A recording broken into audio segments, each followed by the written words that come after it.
Hello everybody. I just thought I'd do a quick video on woolen hooks before we get going with any of either the beginners videos or the cowl that I'm going to be doing. It's a good idea to know your wool, so I'm going to just do that first. So wool comes in various sizes. This one is a 4-ply, which means it's very fine. This is a cotton as well, which is really nice and quite good for crocheting with. But this 4-ply you can see is very fine. Okay, I'll just put that there. Hopefully you can still see it. And then you might have a 4-ply that is not twisted, and I have some beautiful wool here, which is so colourful and lovely, and this is sort of a mandala yarn, and it makes things very delicate and malleable. And this is the same. This is a 4-ply yarn or wool, but this isn't twisted. You can see that this is twisted, so it's like one piece, but this one is, you can see the fibres that pull apart. Okay, so I would avoid this if you're a beginner. Okay, even though it's beautiful, isn't it? But you can get you know, all sorts of different weight yarns in this sort of mandala changing colour yarn. This is a double crochet yarn, and you can see the difference with the size. Now the 4-ply yarn, this one, the 4-ply wool, being very thin, if you lay that beside it, you can see that this is fluffier. This is wool and acrylic mix, and it's a lot bigger. In fact, it's double the size. All right, this double knit DK, which it's called, is the most used. It's the one that you would use the most in most patterns, and it's really an 8-ply, so it's literally twice the size. All right, so we have that. And then we have a chunky, which I've lost. There it is. This is chunky. I'll just move the camera then. And you can see yet again is bigger still. Oh, I've lost the end. There it is. If I lay that over, you can see that's almost double the size again. And that's a chunky. All right. This is called variegated, by the way, where it's got lots of colours running through it. Makes patterns more interesting sometimes to have that, less boring as well, if instead of just sticking to one colour. So we've got our 4-ply, our DK, our chunky, and this monster here is super chunky. If I can find the end of a new ball. Oh, there it is. Bigger again, super chunky. All right, so there's a range of wools that come in different sizes, and most of what you do is this DK, which is double knit. All right, that's the most common one, and yeah, most of the time we'll be using that, apart from with the witch hat. And if you're doing the cowl for the witch hat, we'll be using chunky, because we need it nice and thick to make the witch hat stand up. All right, I'm going to be using this yarn, and I'm hoping it's just not too dark. Okay, but so yes, that's the wool, the yarn. Woolen yarn, obviously the same thing, depending on, Americans tend to say yarn and we tend to say wool, but it's becoming more common for people to use both. When I first started, I bought a case like this for my needles. This isn't how it came, this is how it's grown over the years. I have a number of these in here, and these break, but it's still quite a useful little case to keep them in. These types of needles are really, really reasonable. And you can see they come in all sizes. And I think probably when you're starting out, you should, either buy a pack like this, because you can get a whole pack for about $9.99. I bought these extra small ones because they can be quite useful. But yeah, they come in all sizes, and as you can see, some of these are the same size. It's where I've collected them over the years and added to them. I've got my little 3mm that I've just dropped here. which is a nice little small one, 3.5mm, which we're going to be using with the witch hat brim. Okay, but you know, you can get massive ones like this, 6.5. What's that one? That's a 6. Yeah. All right.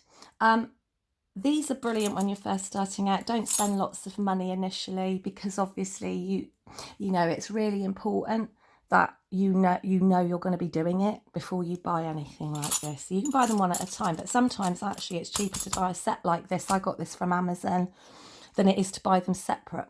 One needle at a time can be quite expensive, and having a little case like this to keep them in is quite useful. Keeps them together. If you're like me, excuse me, I don't know why every time I do a video I get a frog in my throat. If you're like me, you might have a bit of a sore hand problem or a bit of arthritis in your hands. And even if you haven't, you just like comfort, these sort of ergonomic style crochet hooks are amazing. I'm slowly changing my whole hooks over to these, because I can crochet for hours with these. They're so much more comfortable, gives you something to grip hold of. I'd really recommend them for beginners, especially children. Children really struggle with holding these. They're not quite sure where they go. And if you've got something to hold on to properly, it's easier. But as I say, if you've got arthritis or fibro or anything that might make your joints and hands hurt, if you do prolonged things with them, then these are an absolutely wonderful thing. I get these from Flea Bubs by Lala, and I will post underneath this video the link to that. I'm not paid, by the way, to say how wonderful these hooks are.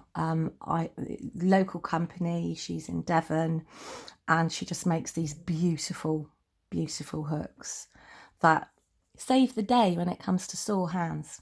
All right. There are a number of other ergonomic hooks that you can buy. Have a look on Amazon.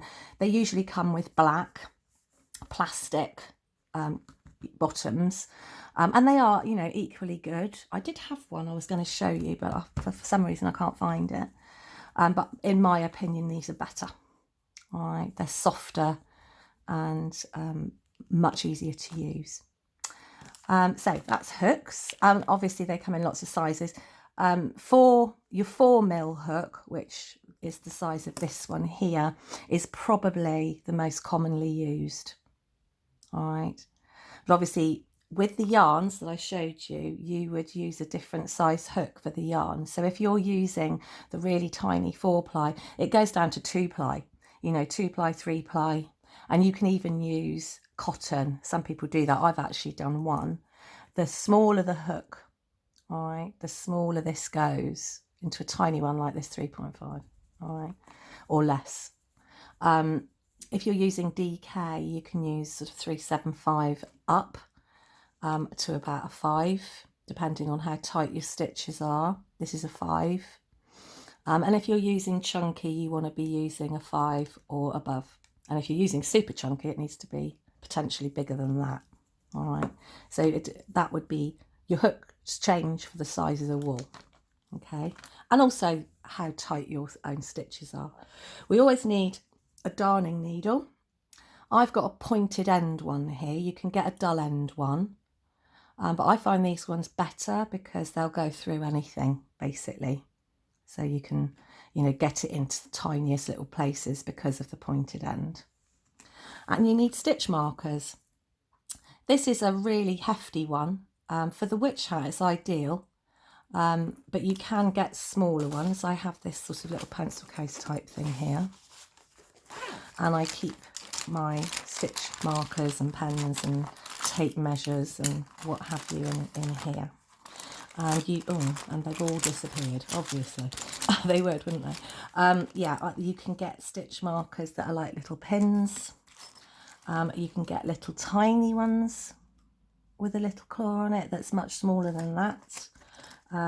There's a lot, or you can get these plastic ones. I'll get one out to show you. Oh, she says, not being able to undo the bag. Oh God, now I've broken it. That's brilliant. I don't like these very much. Sometimes they're useful, but they can snap really easily. I've had loads just snap on me, and they are a bit of a faff to get in and out. I much prefer using these ones if I'm going to go with one like that. The metal ones, they're better in my opinion.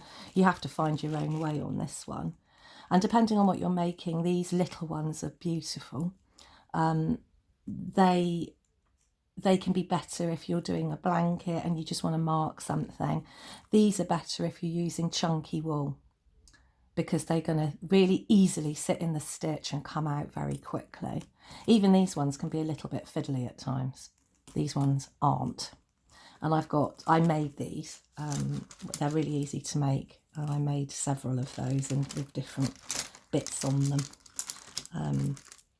Little buttons on that one. They're quite easy to make. Just because I wanted something a bit more hefty. Tape measure's always a good idea. And I keep all of those little bits like that in my pencil case here. And I'm going to keep one of those out ready for what we're doing next.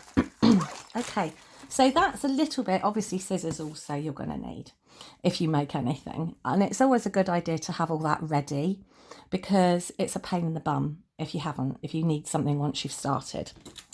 And also a stitch counter or a row counter is a good idea.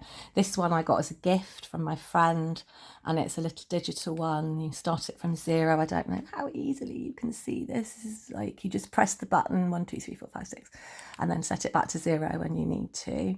You can get twist ones, or you can just use a pen and paper. A wonderful woman on one of my groups said yesterday that she uses Smarties. So she gets a Smartie out for however many rows she's got to do, and at the end of each row she eats one. I thought that was brilliant. So it's entirely up to you what you use for all of this stuff, but I hope that's helpful, because you know we are in this group, we've got quite a lot of very beginners, but maybe people that have never even picked up a crochet hook before. So I want to make sure that everybody knows what they're doing. Okay, thank you, see you later.